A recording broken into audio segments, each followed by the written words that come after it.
Bueno, abran sus Biblias en Lucas, en el Evangelio de San Lucas. Gracias. Por fin llegamos al capítulo 5.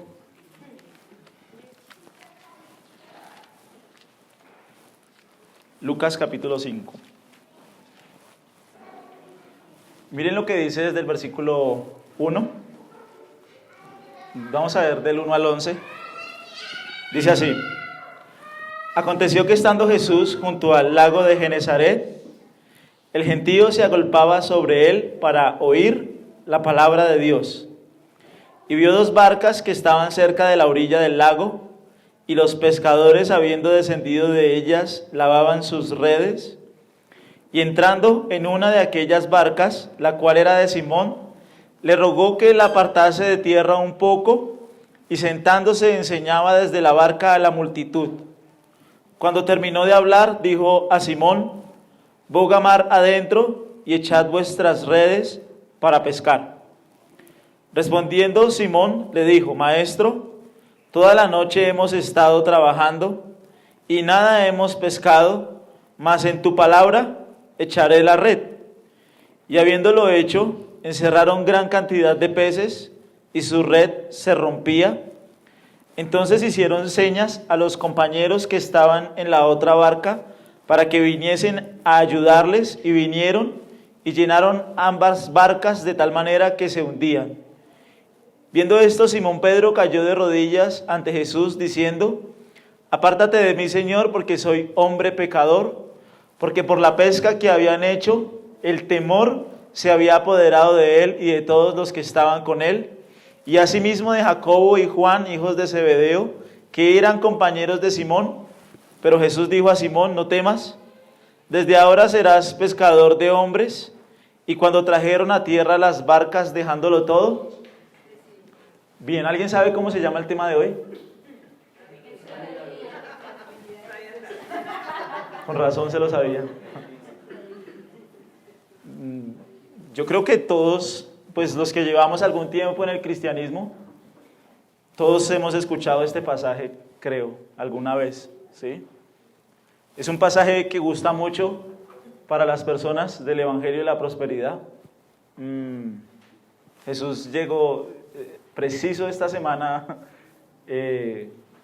Cash Luna estuvo en su presencia y expuso este pasaje, este mismo pasaje. Pues no lo expuso, él acomodó este pasaje un poco. Y en serio es tremendo cómo usan la Biblia para manipular y torcer. Básicamente Jesús quería que Pedro fuera un empresario muy importante, por eso llenó sus barcas, llenó sus redes.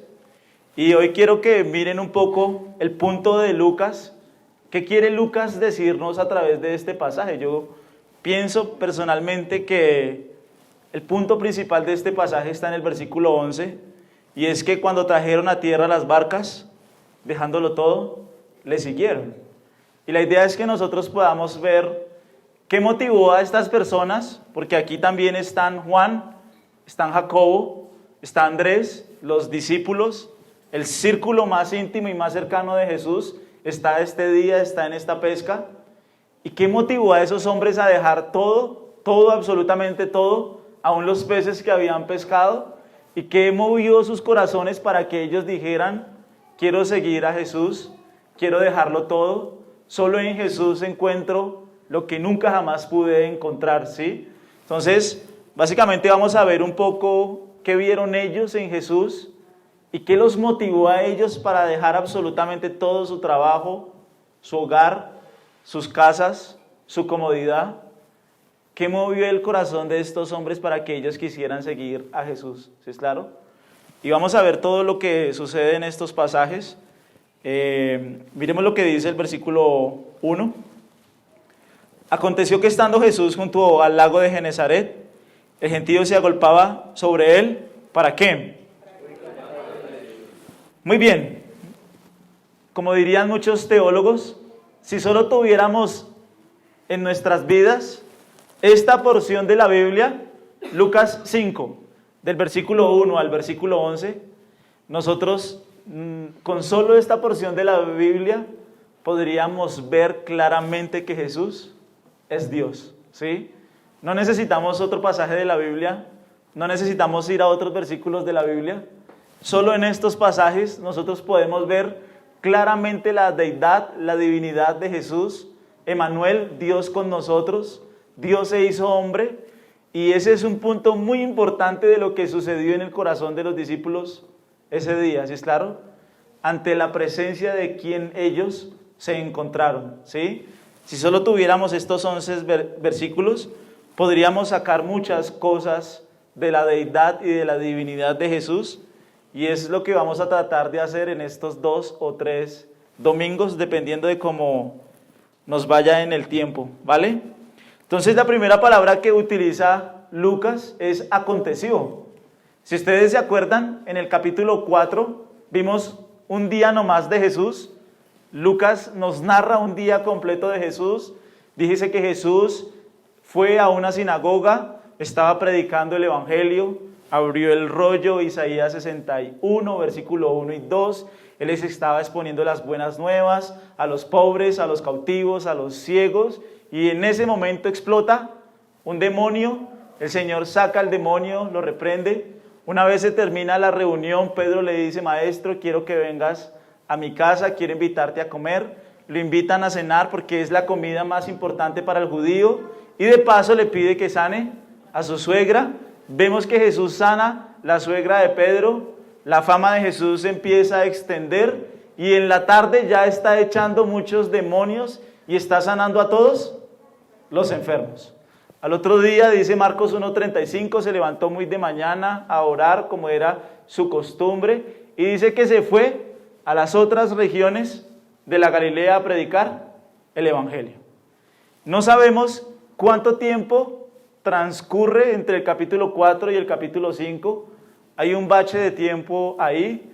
No sabemos cuánto tiempo es, no sabemos si fueron días, si fueron algunos meses, no lo podemos saber, algunas semanas. Entonces aquí hay una transición. Aquí Lucas quiere presentar algo nuevo, y es que ha pasado un tiempo, ¿vale? Entonces dice que aconteció que estando Jesús junto al lago de Genesaret, el gentío se agolpaba sobre él para oír la palabra.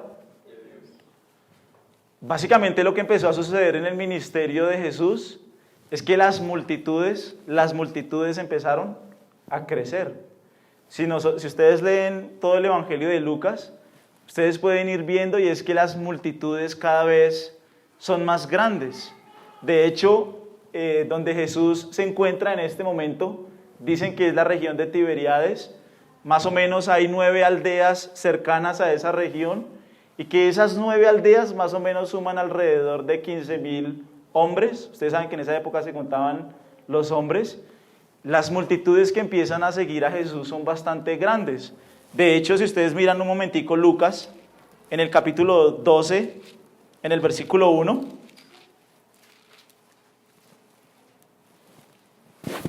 miren ya cómo Lucas describe la multitud que sigue a Jesús.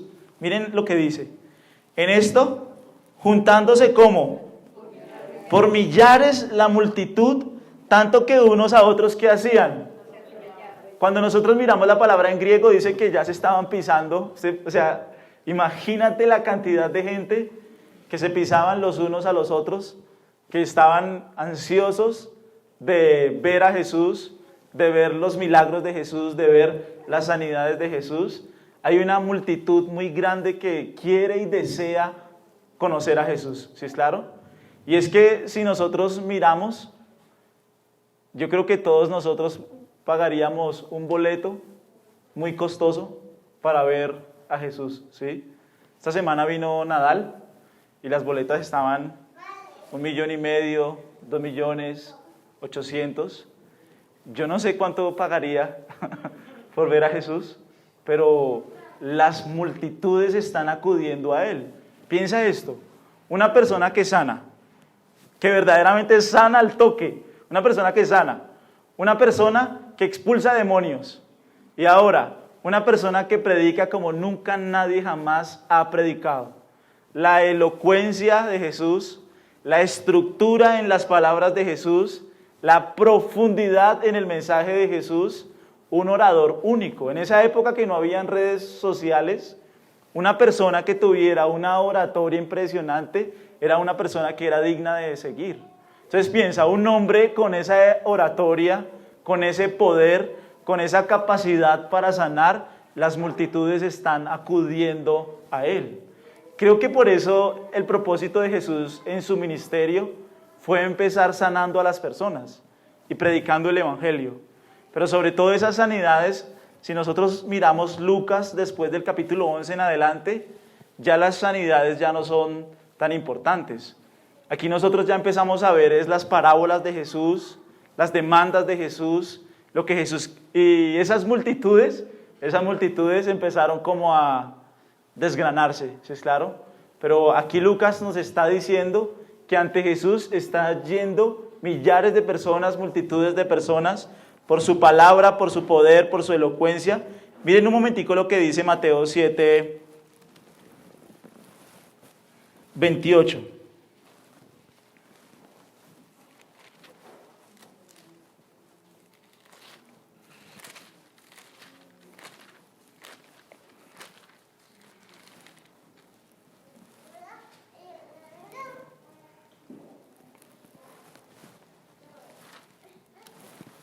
Miren lo que dice. Jesús ha terminado de hablar el sermón del monte, que es Mateo 5 al 7, y miren el 28 lo que dice. Y cuando terminó Jesús estas palabras, ¿qué sucedía? La gente se admiraba de su doctrina porque les enseñaba como quien tiene y no. Jesús enseñaba con una autoridad tremenda, o sea, las personas de la época de Jesús en Palestina estaban asombradas por el poder de su palabra, por su elocuencia, por su capacidad para hablar, por la profundidad de su mensaje, ¿sí es claro? Ahora, algo que fue muy recurrente en el ministerio de Jesús, es que cuando Jesús empezaba a enseñar, las multitudes lo empezaban a arrinconar, las multitudes lo empezaban a aprisionar, ¿sí? No sé si ustedes han ido a algún evento multitudinario, no sé, aquí en el Parque Simón Bolívar, pero cuando eso se empieza a llenar, ¿qué empieza a suceder con las cercas de separación? Empiezan a caer, empiezan a correrse, porque cuando la multitud arrastra, la multitud empieza a oprimir. Miren un momentico Marcos, el Evangelio de San Marcos, en el capítulo 3. Marcos capítulo 3, en el versículo 9. Miren lo que empezó a suceder en el ministerio de Jesús. Dice así, y dijo a sus discípulos que siempre lista la barca, ¿a causa de qué? Del gentío, ¿para qué no? Cuando Jesús ya empezó a predicar, él ya tenía su barca lista, porque él sabía que las multitudes lo iban a arrastrar, le iban a llevar a la orilla. Así es claro, miremos Marcos 4.1. que es ahí cerquita, Marcos 4.1. Otra vez comenzó Jesús a enseñar junto al mar y se reunió alrededor de él mucha gente, tanto que entrando en una barca se sentó en ella en el mar y toda la gente estaba en tierra junto. Fue algo frecuente en el ministerio de Jesús sentarse en una barca a enseñar, porque las multitudes lo aprisionaban, porque las multitudes lo arrinconaban, porque era tan grande la cantidad de gente que venía que él necesitaba aislarse porque lo estaban aprisionando. Volvamos un momentico a Lucas 5.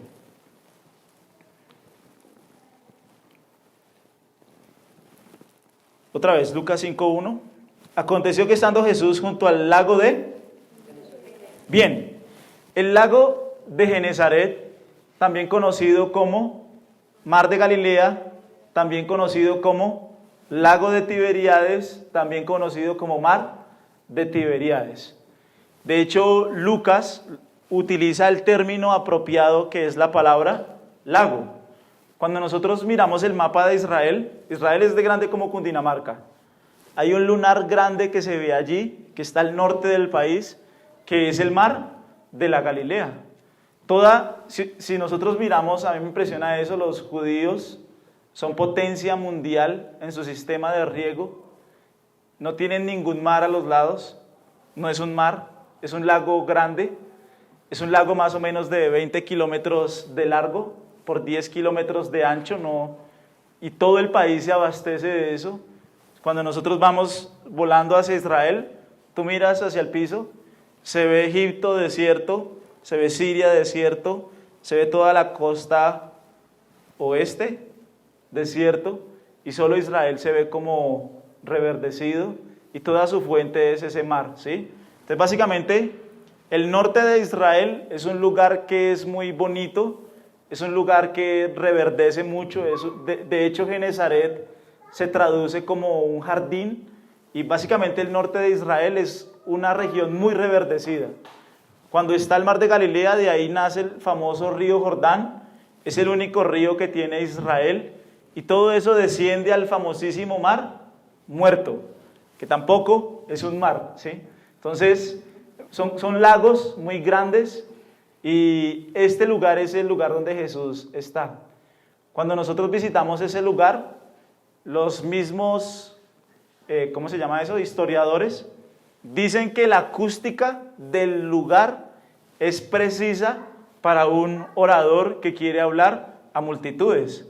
Ustedes saben que el agua ayuda a conducir el sonido, y es como una región un poco cerrada. Es como si ellos estuvieran en un anfiteatro, Jesús está en la barca, ellos están en la orilla, y la región sola da la oportunidad para que se pueda hablar a multitudes. Sí, yo siempre me hacía esa pregunta. ¿Cómo Jesús puede predicarle a multitudes si en esa época no habían micrófonos? Pero la acústica del lugar da la posibilidad de que el mar, el río, las personas escuchen todo el mensaje que Jesús está predicando.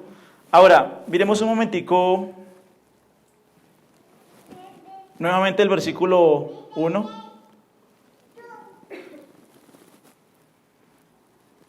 Y dice que la gente se agolpaba sobre él, ¿para qué? ¿Para oír qué? Muy bien, la gente se agolpaba sobre él para oír la palabra de Dios. Cuando nosotros miramos los profetas del Antiguo Testamento, nosotros tenemos que ver algo, siempre. Yo sé que ustedes han leído los profetas, y si no, ruego a Dios porque lean los profetas, pero siempre dice, y es: vino palabra de Jehová a. Vino palabra de Jehová a. O, Deuteronomio, y Jehová habló a Moisés estando en el tabernáculo de reunión. Vino palabra de Jehová. Siempre vemos que los profetas dicen que ellos recibieron una palabra de Jehová, y ellos trataban de comunicar la palabra de Jehová. Pero en Jesús nunca sucedió eso. Tú nunca vas a ver en los evangelios que diga: vino palabra de Jehová a Jesús. Nunca, jamás. De hecho, Lucas quiere hacer la diferencia. Miren un momentico conmigo Lucas 3.2. Lucas 3.2. Miren lo que dice. Está ahí, vecino. Y siendo sumos sacerdotes Anás y Caifás, ¿qué sucedió? Vino palabra de Dios a... ¿Sí ven? Cuando Juan el Bautista está predicando, Lucas dice sobre él vino la palabra de Dios. Sobre Jesús nunca, absolutamente nunca dice eso. Nunca la Biblia dice que la palabra de Jehová vino a Jesús, nunca. Adivinen por qué. Porque Él es Jehová, ¿sí? Tristemente nosotros tenemos nuestra Biblia en español. Quisiera Dios que todos nosotros habláramos griego para que pudiéramos ver la riqueza de este versículo. La palabra griega que se utiliza aquí es la palabra griega logos. Literalmente, eso es un genitivo en la gramática. Genitivo es un sustantivo genitivo subjetivo. ¿Qué quiere decir eso? Que básicamente la fuente de esas palabras mismas es Dios mismo hablando. ¿Sí es claro? Básicamente un poco lo que quiere decir Lucas es que, como lo dice acá, ellos estaban escuchando la palabra que viene directamente de Dios. Esas personas están escuchando a Dios mismo hablar, Y esta es una clara referencia a la deidad de Jesús. Jesús nunca dijo, bueno, no, es que Dios me dijo una cosa, vino palabra de Jehová a mí y yo tengo que comunicarles algo. Todo lo que Jesús habló fue de su pura y suprema autoridad. Jesús nunca jamás citó a un rabino, Jesús nunca jamás citó a alguien de la época. Nosotros nunca en los evangelios vemos a Jesús preparando un sermón, nosotros nunca en los evangelios vemos a Jesús estudiando la Biblia, nosotros nunca en los evangelios vamos a Jesús escudriñando las Escrituras. Él nos exhortaba a escudriñar las Escrituras, pero Jesús nunca jamás, ningún evangelio dice que Jesús estuviera estudiando, estuviera preparando un sermón, estuviera estudiando teología, estuviera en Jerusalén aprendiendo de los rabinos. Nunca jamás. Todo lo que Jesús dijo y todo lo que Jesús habló fue de suprema autoridad, fue su palabra. O sea, la gramática griega nos quiere decir que literalmente Dios está hablando, Dios está comunicando el mensaje de salvación, Dios está comunicando el perdón de pecadores, Dios mismo está en la tierra hablando e impactando a los pecadores con su palabra. Miremos un momentico lo que dice Juan 5:24.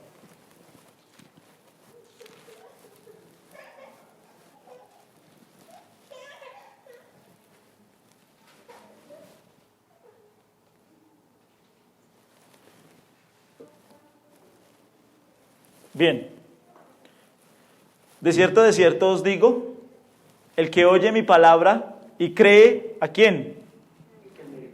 ¿Qué tiene? Mirad lo importante de estas palabras. Jesús está enseñando y él lo que dice, o sea, ponle cuidado, ningún profeta del Antiguo Testamento, de Génesis a Malaquías, ningún profeta nunca jamás dijo, el que oye mi palabra. Siempre los profetas decían, oigan la palabra de Jehová. Les traigo la palabra de Jehová. Y es un poco lo que un predicador hace en este tiempo. Yo como predicador nunca jamás te voy a decir, oigan mis palabras, porque de mis palabras ustedes tienen vida. Nunca jamás. Las palabras que yo necesito oír son las palabras ¿de quién? De Dios. Y lo mismo si tú lees de Génesis a Malaquías, los profetas nunca dijeron, sigan mis palabras, escuchen mis palabras, oigan, siempre dijeron, no oigan las palabras de Jehová. Traemos un mensaje de Jehová. Todas las palabras que traemos son palabras de Jehová. Ahora, miren el versículo lo que Jesús está diciendo. Él dice, de cierto les digo, ¿qué? Miren lo que Jesús está diciendo, el que oye, ¿qué? Mi palabra. Literalmente, las palabras de Jesús producen en nosotros, ¿qué? Vida eterna. Solo las palabras de Dios pueden producir vida eterna. Quiero que veas que todo lo que Jesús dijo fue Dios en carne humana hablando. Jesús no está diciendo, oigan las palabras de mi Padre. Jesús no está diciendo, mi Padre tiene un mensaje, mi palabra. El que escucha mi palabra y el que oye mi palabra tiene vida eterna. Y ese es un mensaje muy poderoso porque para nosotros, cuando yo les digo a ustedes la palabra de Dios, inmediatamente nosotros ¿en qué pensamos? Pensamos en este manual. Pero en esa época Jesús no tenía Biblias, esas personas no tenían Biblias. Y si nosotros miramos el contexto, Jesús no está en una sinagoga, Jesús no tiene ningún rollo, Jesús no tiene ningún libro en las manos. Lo único que está sucediendo es que Jesús está hablando. Y Lucas describe las palabras de Jesús como las palabras mismas de Dios. Sus palabras tienen un origen en Dios. Ellos están siendo impactados por la poderosa palabra de Dios. Y en serio, ¿cuánto nosotros vamos y recurrimos a este manual que es la palabra de Dios? Las palabras de Dios, las palabras de Jesús son vida eterna. Las palabras de Jesús son salvación. Las palabras de Jesús es lo que debe morar abundantemente en nosotros. Si tú miras, lo primero que descuida a una persona es su comunión y su relación con Dios. Esas personas están corriendo a Él por su poder, por sus palabras. Mira un momentico conmigo Juan 8. Juan 8:31.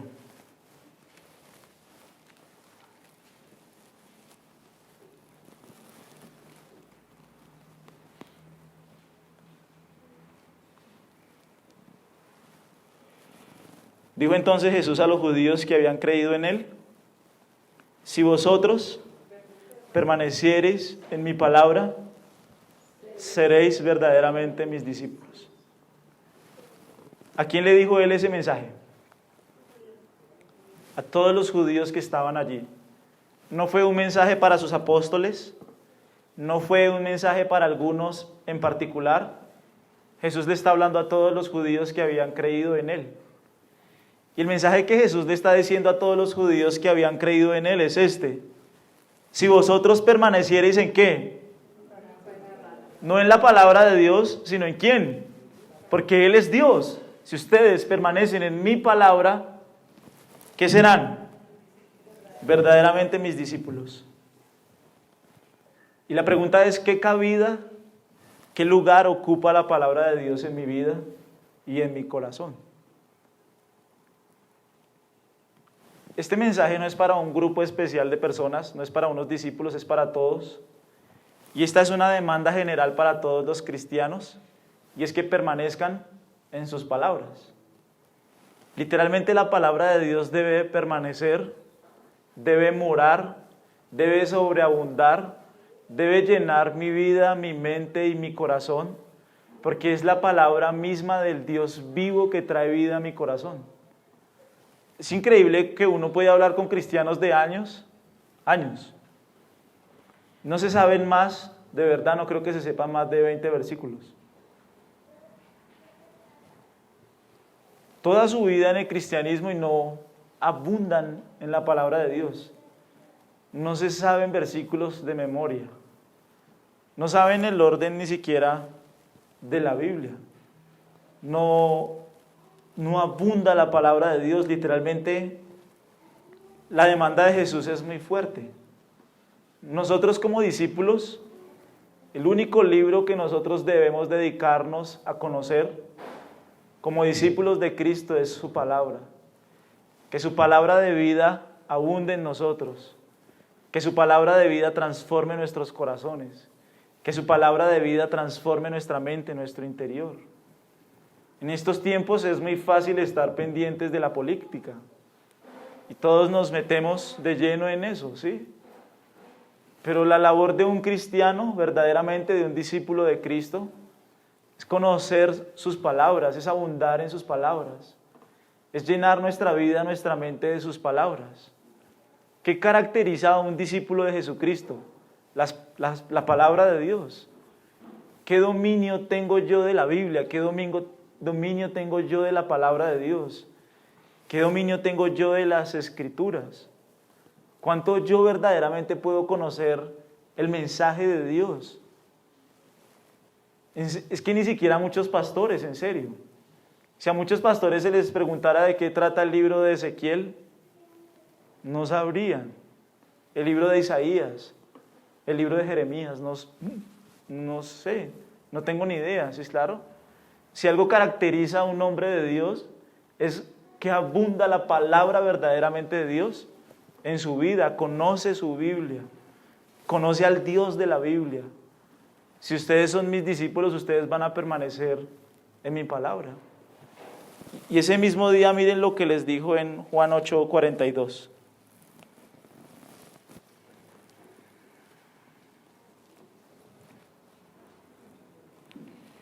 Jesús entonces les dijo: si vuestro Padre fuese Dios, ciertamente me amaríais, porque yo de Dios he salido y he venido, pues no he venido de mí mismo, sino que Él me envió. ¿Por qué no entendéis mi lenguaje? ¿Por qué no podéis escuchar mi palabra? vosotros sois de vuestro padre el diablo y los deseos de vuestro padre queréis hacer. Él ha sido homicida desde el principio y no ha permanecido en la verdad, porque no hay verdad en él. Cuando habla mentira, de suyo habla, porque es mentiroso y padre. Esa es una exhortación muy fuerte. Y él literalmente les está diciendo, ¿por qué no pueden escuchar mis palabras? Porque nosotros estamos más prestos a oír la voz del mundo, a oír las personas de este mundo, a oír el sistema de este mundo, a oír el mensaje de este mundo. Pero Jesús, Lucas lo quiere presentar a Jesús como literalmente Él está hablando la verdad de Dios, literalmente Él está hablando la palabra de Dios, literalmente Dios está hablando la verdad que nosotros necesitamos escuchar. Si ustedes miran a Pedro, ahorita vamos a hablar de Pedro un poquito, pero Pedro cuando escucha el mensaje de Jesús le dice, Maestro, toda la noche hemos estado pescando, mas en tu palabra echaré la red. En Juan 6, Pedro le dice a Jesús, Señor, ¿a quién iremos? Solo tú tienes palabras de vida eterna. Lo que los discípulos vieron en Jesús es que literalmente de él salían las palabras de Dios. Literalmente ellos vieron que Jesús tenía el mensaje de Dios para sus vidas y a ese mensaje se aferraron. Jesús dice, yo soy el camino, yo soy la verdad. Jesús tiene la verdad y solo Jesús tenía la verdad que sus oídos necesitaban escuchar. Nosotros estamos presos en nuestro pecado. Imagínate una multitud pecadora, llena de pecados, llena de conflictos, llena de sí mismos, en su mundo, con sus problemas, todos con situaciones difíciles, y Jesús está hablando y está predicando la palabra poderosa de Dios, porque solo la palabra poderosa de Dios puede transformar la realidad de los corazones que están endurecidos en su pecado, endurecidos en su maldad, llenos de crisis, llenos de problemas. Ellos necesitan escuchar la palabra del Dios vivo, predicada por Jesús, ¿sí? Solo la palabra de Dios es poderosa. Pedro literalmente dice que nosotros fuimos renacidos por el poder de la palabra de Dios. La palabra de Dios es la que tiene el poder de transformar mi mente, mis argumentos, mi corazón. La palabra de Dios es la única que derriba todas mis fortalezas, derriba todos mis argumentos, derriba todo mi yo. La palabra de Dios es un guante de boxeo que le da al orgullo, que le da al ego, que derriba todo mi sistema de creencias y que me lleva a confiar única y exclusivamente en Él. No me quiero adelantar, pero Jesús invadió la vida de Pedro. Jesús se metió en el área conocida de Pedro. Pedro es un pescador nato y tiene una empresa grande. Ahorita vamos a ver que no eran barquitos como uno se imagina, eran barcos grandes. Y tenía gente a su mando, tenía gente a su disposición. Pedro, un pescador conocido de la región. Que un carpintero venga a darme órdenes a mí. Jesús literalmente está invadiendo las áreas que Pedro dominaba y que Pedro manejaba a su antojo. Y es lo que sucede cuando yo me expongo a la palabra de Dios. Hay áreas que nosotros llevamos manejando a nuestra forma, a nuestro modo, a nuestra manera, según nuestro propio criterio y según lo que nosotros creemos. Y nosotros jugamos con el pecado, jugamos con nuestra maldad, jugamos al que peca y reza, empata. Pero no es así. Quien verdaderamente se ha expuesto ante la verdad, quien literalmente se ha expuesto ante la deidad de Jesucristo, sus argumentos, sus opiniones, sus pensamientos caen, son derrumbados, porque nosotros nos hemos encontrado con la verdad que es Cristo. La verdad es una persona, la verdad es Él, la verdad está en Él. Todas sus palabras fueron verdad, todas sus palabras fueron vida al corazón. Por eso nosotros debemos someter toda nuestra vida a sus palabras. Nuestra vida depende enteramente de sus palabras. La vida de tu hogar, de tu familia, depende enteramente de las palabras de Cristo. Yo no puedo llevar mi familia a mi mente, a mi modo, a mi manera, según mi propio criterio, según mi propio parecer, pensando que las cosas van a salir bien, literalmente yo debo someterme a la verdad de Dios. Él es verdad, nosotros somos mentira. Ese es el problema. Nosotros tenemos muchas mentiras en nuestra cabeza, en nuestra mente, en nuestro corazón. Si yo comparo mi vida con la verdad de Dios, yo debo someterme voluntariamente a su verdad. Debo llevar todas las áreas de mi vida a su verdad. Tengo que morir. Tengo que renunciar a mis mentiras. Tengo que renunciar a mis argumentos. Tengo que renunciar a mi yo. Literalmente Jesús está predicando la verdad. Él es verdad, en Él hay verdad. Toda la verdad que nosotros necesitamos escuchar está en su palabra. Su palabra es vida. Su palabra debe ser nuestro alimento. Su palabra debe ser gozo y alegría de mi corazón. Su palabra debe abundar más en mi mente, más en mi corazón, más en mi vida. Menos televisión, menos noticias, menos series. Más de Dios, más de su palabra, más de Él. Su palabra es un poder transformador. Pedro lo dijo. Señor, tú tienes palabras de vida que transforman mi corazón. Tú tienes palabras de vida que llenan mi alma, que llenan mi interior. Solo en Él está la vida, solo su palabra es verdad. Nosotros de verdad, la obra de la palabra de Dios es poderosa. Como lo dice, creo que es el Salmo, dice que la palabra de Dios es como martillo. Hebreos dice que la palabra de Dios es como espada de dos filos. Ese es un versículo duro, terrible. Dice que la palabra de Dios es como cincel. La palabra de Dios viene a golpearnos, a golpearnos, a golpearnos, porque la palabra de Dios quiere que nosotros muramos, que nosotros renunciemos a nosotros mismos, a nuestros argumentos. Ya no vivo yo, decía Pablo, ya no vivo yo. Cristo vive en mí, su palabra vive en mí. Todo lo que mi corazón necesita, todo lo que mi hogar necesita, todo lo que mi familia necesita es la palabra viva del Dios vivo que abunde en nuestra mente, en nuestros corazones. ¿Cuántos nosotros nos reunimos como familia solamente a leer la Biblia? Ni siquiera nos tenemos que sentar a estudiarla. Ni siquiera tenemos que entrar a profundizarla, no. Solamente queremos exponer nuestras vidas, nuestra mente, nuestro corazón al poder y a la luz de su palabra. ¿Somos nosotros tan llevados a nuestro parecer? ¿Somos tan llevados a nuestra forma? ¿Somos tan llevados a nuestro estilo? ¿Somos tan llevados a nuestro propio criterio, a nuestros propios argumentos?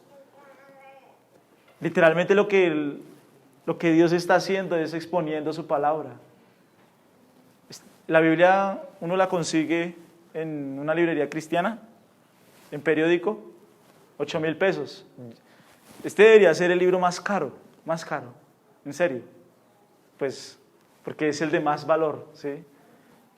Porque toda la sabiduría de Dios, todo el consejo de Dios, todo lo que mi alma necesita está en su palabra. Y si ustedes se dan cuenta, las ocupaciones a uno lo van desligando de la palabra de Dios. Es lo primero que uno abandona. Si a ti por alguna causa, razón o circunstancia te aumentan las horas laborales, tú no vas a renunciar a tu tiempo de televisión. Tú no vas a renunciar a tu tiempo de esparcimiento. A lo primero que nosotros renunciamos siempre, ¿qué es? A la comunión con Dios, a su palabra, a Él, a su presencia. Literalmente la palabra de Dios es poder, la palabra de Dios es vida. En esto conocerán que son mis discípulos, en que permanezcan en mi palabra. Si ustedes permanecen en mí y mis palabras permanecen en ustedes, pidan todo lo que quieran y ¿qué? La palabra de Dios debe abundar, ¿sí?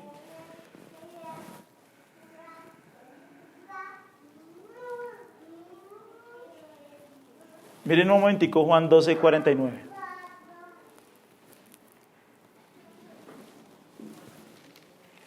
Juan 12:49.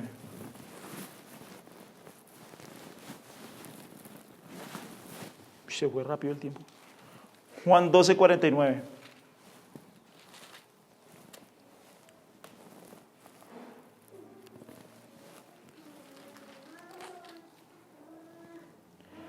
Porque yo no he hablado por mi propia. El Padre que me envió, Él me dio mandamiento de lo que he y de lo que he. Muy bien. Y sé que su mandamiento es vida. Básicamente lo que Jesús está diciendo es que las palabras del Padre y las palabras del Hijo son las mismas palabras. Las mismas palabras de Dios son las mismas palabras de Jesús. Nada de la boca de Jesús fue desligado al Padre. Todo lo que hablaron fue lo mismo, fue exactamente lo mismo. Volvamos a Lucas 5.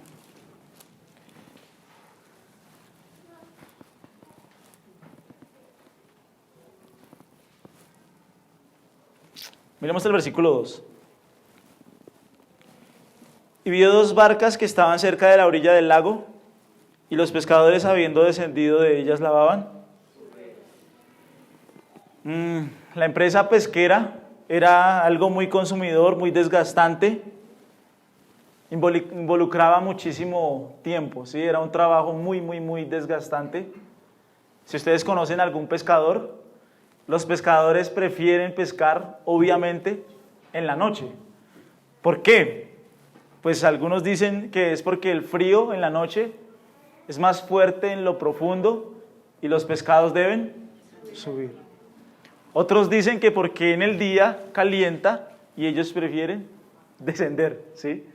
El hecho es que es más fácil pescar toda la vida en la noche. Es más fácil, muchísimo más fácil pescar en la noche. Ahora, en la noche ellos trabajaban y en la mañana ellos limpiaban sus redes, limpiaban sus cosas, reparaban sus cosas. Digamos que la noche era el día de trabajo y apenas terminaban de trabajar ellos limpiaban sus cosas, pero era un trabajo muy desgastante. Era un trabajo que involucraba mucho tiempo de los pescadores, era un trabajo difícil. Si ustedes recuerdan, hubo una vez que los discípulos iban con Jesús en la barca, ¿se acuerdan? Y literalmente dice que iban 12 discípulos, iba Jesús y seguramente iba una tripulación que manejaba el bote. Yo siempre que me imaginé la pesca de Pedro pensé que era un barco pequeño, Pedro con su red tirándola, se le llenó y se le rompió. No. Si hay un barco con 13 personas, debe ser un barco un poco grande. Y si hay una tripulación también adicional manejando un barco, o sea, mínimo en los viajes de Jesús con sus discípulos, mínimo habían 14 personas, 15 personas. Y para que haya un barco que soporte 15 personas, que lleve 15 personas, son barcos un poco grandes, no son barcos pequeñitos, como de pronto uno se lo imaginaban. Una vez estuvimos en la Galilea y a nosotros nos metieron cuento que ahí venía el predicador en una barca como en las que Jesús andaba, ¿sí? Y solo cabía él de pie. Y todos nosotros tomándole la foto a la barca y wow, esta barca. Pero ahí no cabían ni 4 personas, no era la barca como en la que andaba Jesús. Las barcas de Pedro eran barcas grandes, ¿sí es claro? Miren un momentico Mateo 8:23.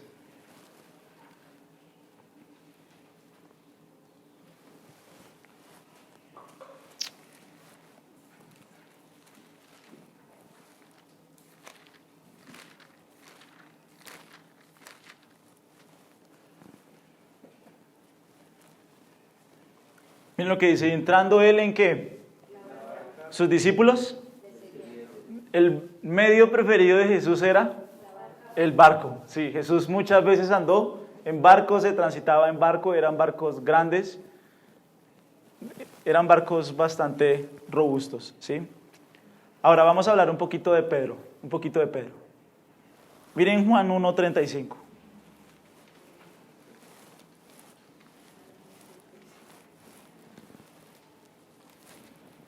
Me estoy moviendo en los evangelios, son fáciles, ¿sí? Juan 1:35.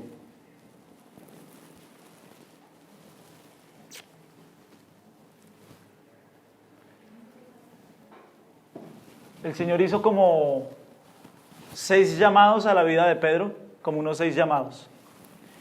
Este es el primer llamado. Esta es la primera vez que Pedro y Jesús se encuentran, la primera vez. Miren lo que dice. El siguiente día otra vez estaba Juan Bautista. Estaba Juan Bautista y 2. Y mirando a Jesús que andaba por allí, dijo: he aquí el Cordero de Dios. Le oyeron hablar los 2 discípulos y ¿qué hicieron? Muy bien. Y volviéndose Jesús y viendo que le seguían, les dijo: ¿qué buscáis? Ellos dijeron: Rabí, que traducido es maestro, ¿dónde moras? Él les dijo: venid y ved. Fueron y vieron donde moraba y se quedaron con él aquel día, porque era como la hora. Entonces miren el 40. Andrés, hermano de Simón Pedro, era uno de los 2 que habían oído a Juan y habían seguido a Jesús. Este halló primero a su hermano Simón y le dijo: hemos hallado al Mesías, que traducido es el Cristo. Y le trajo a Jesús, y mirándole Jesús le dijo: tú eres Simón, hijo de Jonás, ¿tú serás llamado? Es la primera vez que Pedro y Jesús se encuentran. Dice que su hermano Andrés estuvo con Pedro, lo siguió, fue y vio dónde vivía, volvió y le dijo: Pedro, encontramos al Mesías. Andrés lleva a su hermano Pedro donde Jesús, y Jesús le dice: tú eres Pedro y serás llamado Cefas. Primer encuentro de Jesús. Primer llamado de Jesús para Pedro es: sígueme. Pero es como, empieza a seguirme, ¿sí? Empieza a mirar. Vamos a ver el segundo llamado en Marcos 1. Marcos 1.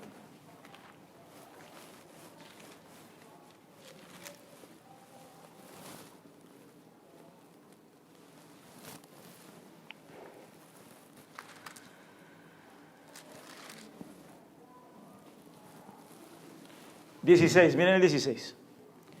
Andando Jesús, andando junto al mar de Galilea, ¿a quién vio?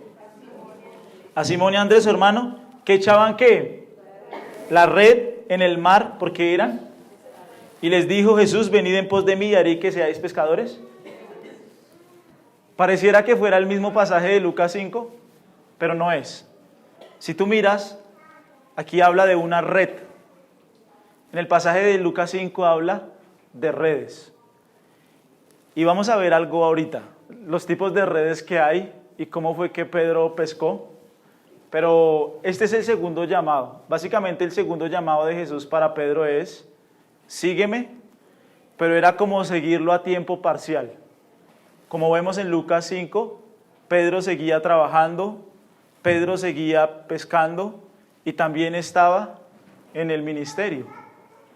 Y uno ve que Jesús nunca llamó a gente desocupada, ¿no? Uno ve que Jesús nunca llamó a gente: bueno, ¿y usted qué está? No, yo estoy aquí como esparchado. Estaba como solo.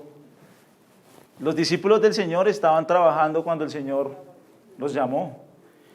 Y estaban trabajando fuertemente. ¿Sí? El Señor nunca dijo: ay, este pobre muchacho no tiene nada que hacer, venga, los llamamos a la hora del ministerio porque qué pecado, nadie lo contrata. No. Siempre los discípulos del Señor fueron personas ocupadas, personas que trabajaban. Y algo que yo quiero resaltar de Pedro aquí un poco es eso. Toda la noche estuvo trabajando. ¿Cómo termina uno toda la noche trabajando? Cansado. Inmediatamente lo que uno quiere hacer cuando está cansado es ¿hacer qué? Ir a su casa a descansar. ¿Qué palabra de Dios, ni qué prédica, ni qué iglesia, ni qué nada yo quiero ir? Yo quiero irme a dormir porque yo estoy cansado. Cuando nosotros miramos, más o menos ya eran las 11 de la mañana. Y solo hasta este momento ellos están empezando a lavar sus redes. Seguramente Pedro estuvo escuchando la predicación de Jesús por un tiempo. Y ya a las 11 dice que ya está lavando sus redes y ya se quiere ir para la casa. Pero yo quiero destacar de Pedro eso. Pedro se esforzó. Pedro quiso conocer la palabra de Dios. El ministerio cristiano no es para flojos, no es para vagos, no es para desocupados. El ministerio cristiano de verdad es para personas que dan la milla extra, que dan un poco más, que se esfuerzan. Pedro tranquilamente pudo irse para su casa a dormir, qué palabra de Dios ni qué nada, pero uno ve que este hombre estuvo trabajando toda la noche y aún así quiso escuchar la palabra de Dios. ¿Sí es claro? Volvamos a Lucas, al capítulo 5, un segundo.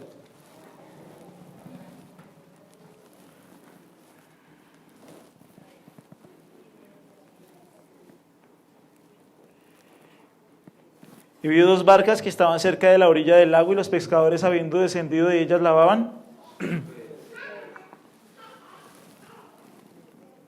Básicamente lo que Jesús quiere hacer acá es trabajar en la vida de Pedro.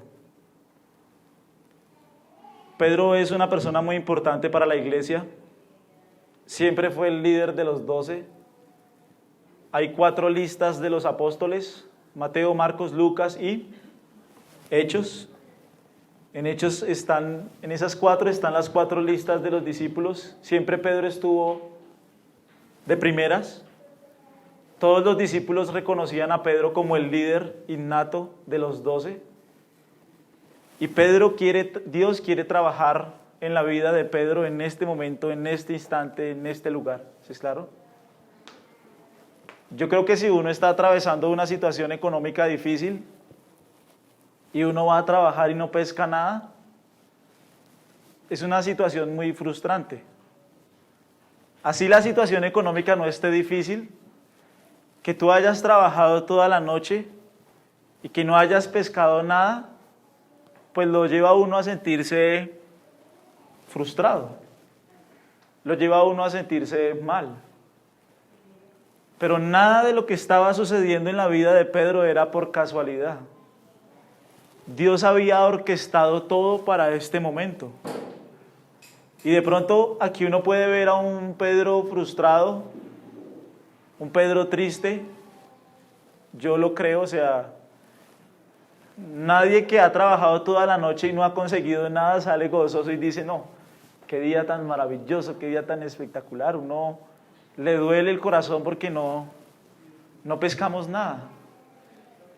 Y Dios ha llevado, por así decirlo, al límite a Pedro. Y muchas veces nosotros nos podemos sentir de esa forma en nuestra vida en algunas áreas. No sé qué estaría pasando por la mente de Pedro, pero ha estado siguiendo al Señor por alrededor de un año y medio, a tiempo parcial. Y él ha estado allí con el Señor, le ha estado acompañando en algunos viajes. Y él está en este momento un poco frustrado. Yo lo pienso así. Una persona que no ha pescado nada, no tiene nada. Y si uno tiene una situación económica y no ha pescado nada, inmediatamente ¿qué quieres hacer? Salir a correr, a buscar soluciones, a buscar ayuda, a hacer las cosas a tu forma, a tu modo, a tu manera. Y de verdad, Romanos 8:28 dice que los que aman a Dios, de verdad, todas las cosas les ayudan a bien. Y Dios ha orquestado todo en la vida de Pedro para trabajar en su vida.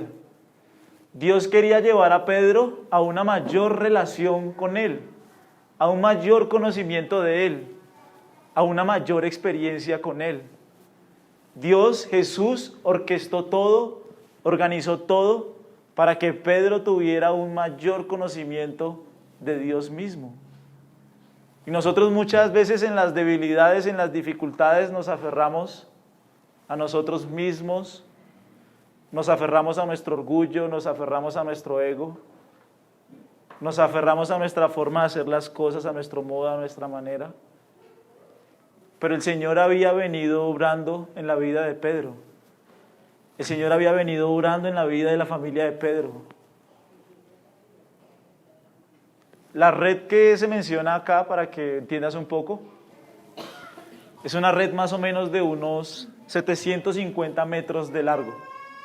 La palabra griega es dikotumei, no me acuerdo bien. Pero si ustedes miran en Google, hoy hay redes de 10 millas, o sea, redes de 15 kilómetros. La red que Pedro tiene acá es una red de más o menos unos 750 metros de largo. Y es una red que no se maneja sola. Si ustedes miran, dicen que habían 2 barcas. Y esta es una red que se lleva de barco a barco. Los 2 barcos van andando y van arrastrando los peces. Es el tipo de pesca que Pedro está llevando. Por eso él habla en plural: maestro, toda la noche hemos estado pescando. Piensa en el trabajo que involucra mover 2 barcos, el personal que involucra mover 2 barcos, arrastrar las redes, y Pedro al final del día tiene su balance negativo. Está en crisis. Pedro seguramente tiene un problema. Ha movido toda su empresa y no ha pescado absolutamente nada. Y eso desanima el corazón de cualquiera, ¿sí es claro? Y Dios está obrando en la vida de Pedro, quiero que lo vean. Dios ha preparado todo para que Pedro entre en un nivel de mayor revelación y de mayor comunión con Él. Sobre todo cuando uno es atacado financieramente, uno tiende a depender mucho de su fuerza, de su facultad.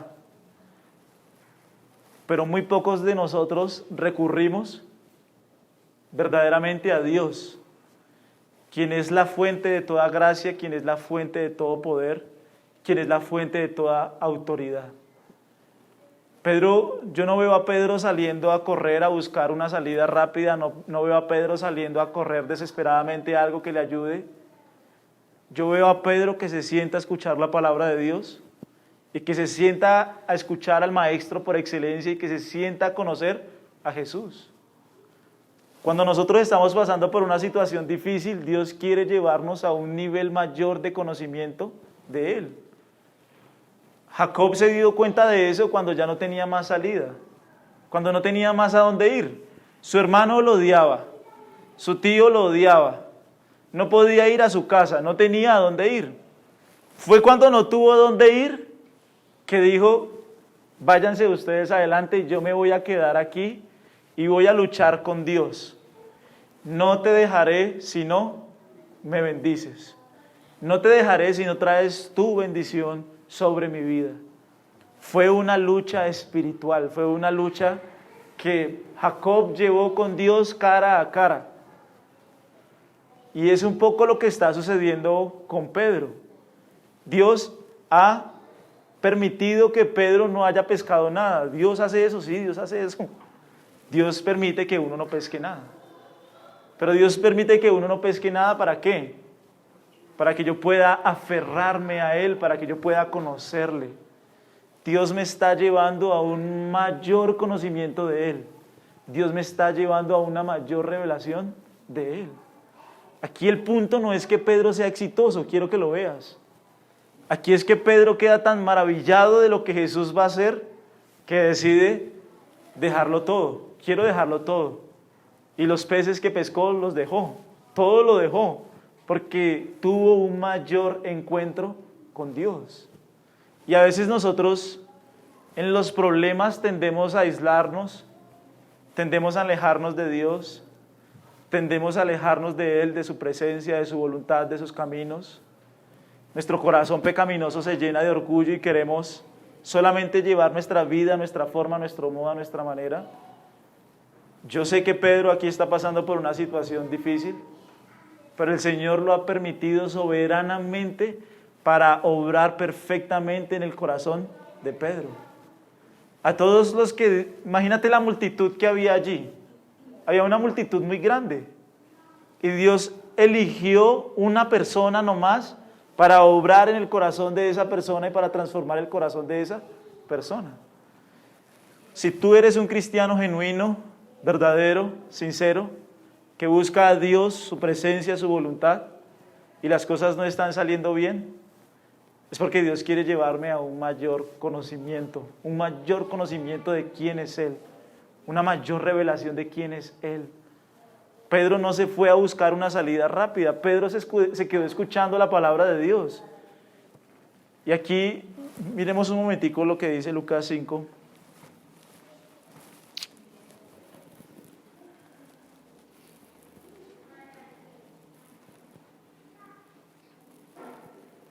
Miren el versículo 3.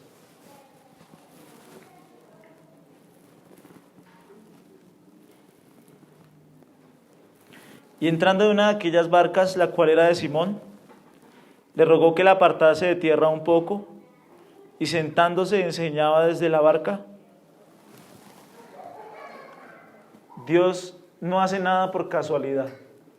Nada sucede por casualidad. Todo lo que Dios hace en la vida de un hijo de Él tiene un propósito. Pero nunca jamás será que nosotros nos aislemos de Él, nos aislemos de su voluntad, nos aislemos de sus caminos. En la oración hay un poder impresionante. Nosotros no utilizamos ese recurso poderoso que es la oración, que es aferrarnos a su palabra, que es aferrarnos al Maestro, que es aferrarnos a Él. La vida cristiana tiene muchas tribulaciones, muchas dificultades, muchos problemas. Uno quisiera creer que por seguir a Dios ya todo sale de maravilla, pero la verdad es que la realidad, Dios nos prueba y Dios nos trata y Dios nos forma para llevarnos a un mayor conocimiento de Él, de su voluntad, de sus caminos, de sus propósitos, de sus planes. Si tú estás atravesando hoy por una situación como la de Pedro, frustrante, que uno se ve frustrado, se ve triste, el Señor está obrando soberanamente para hacer su voluntad, para cumplir sus propósitos, para cumplir sus caminos, para que yo le conozca a Él. Cuando Job fue probado, al final, Job 42, Señor, de oídas te había oído, mas ahora mis ojos te ven. Ahora después de esto puedo verte, puedo conocerte, puedo ver cómo tú has obrado perfectamente en mi vida para transformar mi realidad, mi corazón. Filipenses 1:6 dice, estoy persuadido de esto, el que comenzó en mí una obra, Él la va a perfeccionar. Bogar mar adentro, Jesús quiere llevar a Pedro a aguas más profundas. Y Jesús quiere llevar a los cristianos a aguas más profundas, que es conocerlo a Él. El Señor está desbaratando todos los argumentos de Pedro. Mira un momentico ya para terminar el versículo 4 y 5 para terminar.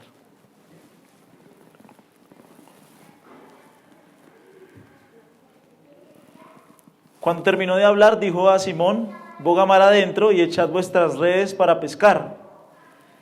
Respondiendo Simón y le dijo, ¿qué le dijo? Maestro, toda la noche hemos estado trabajando. Miren que aquí la palabra que Pedro utiliza para describir a Jesús es Maestro. Más adelante, cuando ya se encontró con la divinidad de Cristo, le dice Señor, del griego Kyrios, que solo se utilizaba para referirse a Dios, ¿sí? Pero Pedro le dice, Señor, toda la noche hemos estado trabajando. Señor, tú vas a venir a enseñarme a mí. Tú eres un carpintero, yo soy pescador. Ahora, imagínate mover otra vez a todo su equipo de trabajo. ¿En qué iba a incurrir Pedro? En gastos. Era el mediodía, ponle cuidado, era el mediodía. Un pescador nunca jamás pesca a mediodía, nunca. Ellos pescaban en la noche y los más perezosos me imagino que llegarían por ahí a las 5 de la mañana, no sé, a tratar de coger algo, a tratar de pescar algo. Y Jesús a mediodía le está diciendo a Pedro, Pedro, boga mar adentro. Dios está desafiando la lógica de Pedro en todo sentido. Pedro dice, no, pues el que sabe pescar aquí soy yo. La empresa es mía. Tal vez el carpintero no me va a dar a mí para que yo pueda pagarle a otra vez a estas personas. Yo me voy a ir blanqueado, ¿sí? Y uno muchas veces pone sus argumentos, pone sus pensamientos, pero hay algo más poderoso y es su palabra. Cuando yo me dejo guiar por su palabra, cuando su palabra es lo que mueve mi corazón, cuando su palabra es lo que guía mi vida, su palabra, Él, su voluntad, sus caminos, yo puedo estar seguro, yo puedo estar confiado, yo puedo estar tranquilo. Mas en tu palabra yo echaré La realidad es muy difícil, la realidad puede ser muy crítica, la realidad puede ser muy diferente de todo lo que nosotros queremos, pero a nosotros nos sostiene tu palabra. Más en tu palabra yo voy a vivir, más en tu palabra yo voy a caminar, más en tu palabra yo voy a andar. Es tu palabra la que me va a sostener, es tu palabra la que me va a guiar, es tu palabra la que me va a dirigir, más en tu palabra yo echaré la red. Quiero seguir tus palabras, quiero seguir tus caminos, quiero seguir tus propósitos. Quiero que tú obres en mi vida, en mi mente, en mi corazón, mas en tu palabra echaré la red. Me dejaré guiar por tu palabra. Literalmente Dios está desafiando la vida de Pedro. Dios está derrumbando todos sus argumentos. Dios está derribando todo lo que él sabe, todo lo que él piensa. Vas a pescar a mediodía. Y Pedro mueve sus botes. Y aquí uno puede ver otro atributo de la divinidad de Jesús para que lo dejemos ahí. Tú puedes saber mucho de anzuelos, puedes saber mucho de redes, puedes saber mucho de mares, de aguas, pero ¿saben cuál es el gran problema de la pesca? Saber dónde están los peces. Ese es el problema de la pesca. Porque un pescador, por más bueno que sea, no sabe exactamente dónde están los peces. Él puede decir y determinar alguna zona donde sea posible y probable que nosotros pesquemos, pero solo Dios, que conoce toda su creación, sabe soberanamente todas las cosas y sabe soberanamente dónde están sus criaturas. Jesús, como Dios omnisciente, sabe dónde están los peces. Él es el que sabe dónde están los peces. Y Él es el que le dice a Pedro, ¿dónde están los peces? Pedro lo único que hizo fue hacer ¿qué? Dejarse guiar por el Señor. Se dejó guiar. Mira, yo he visto muchas empresas cristianas que no se dejan guiar por el Señor. Mucho. Dios ha establecido a lo largo de su palabra cuál es la forma en la cual un cristiano puede ser bendecido y ser prosperado. No soy evangelio de la prosperidad, ustedes saben que yo no soy eso, pero ¿cómo vamos a quitar esos versículos de la Biblia? ¿Cómo puedes quitar 2 Corintios 8 y 9? El Señor dijo que si alguien es generoso, Dios le va a dar más para que Él se coja todo y se lo guarde. No, para que Él sea más generoso. Está en la Biblia, está en la Biblia. Si una persona de verdad se dispone a dejarse guiar por Dios, por su palabra, por su voluntad, por sus caminos, ¿qué es lo más lógico que puede pasar con esa persona? Que Dios obre. Si Dios respalda a cristianos yo veo muchos cristianos que no son cristianos, pero que son generosos y que Dios los respalda. ¿Por qué Dios no puede respaldar a una persona que no le busca a Él por su bendición, que lo quiere conocer, pero que también quiere ser generoso? Todo lo que nosotros necesitamos está en la Escritura, está en la Biblia. Pedro se dejó guiar por el Señor. Sencillo. Y Pedro no se aferró a sus pescados, Pedro no se aferró a su empresa, porque la confianza de Pedro estaba puesta en el Señor. Dios omnisciente está guiando a Pedro y le está diciendo dónde están los peces que Él había creado. Aquí uno ve la omnisciencia de Cristo, todo lo conoce, todo lo sabe, Él lo sabe todo. Lo único que nosotros debemos hacer es dejarnos guiar por Él. Un corazón tacaño nunca jamás será prosperado, nunca jamás, lo dice la Biblia. El que amontona para sí mismo amontonará vanidad. Es lo que dice la Escritura. Es fácil, está ahí, está en su palabra, está en la Escritura. El Señor nunca jamás va a respaldar un corazón tacaño, nunca jamás. El que es generoso dice que Dios lo va a bendecir para que Él sea más generoso. A los tacaños no los respalda, en serio. o a no ser que no sean cristianos. Entonces dejémoslo ahí, oremos.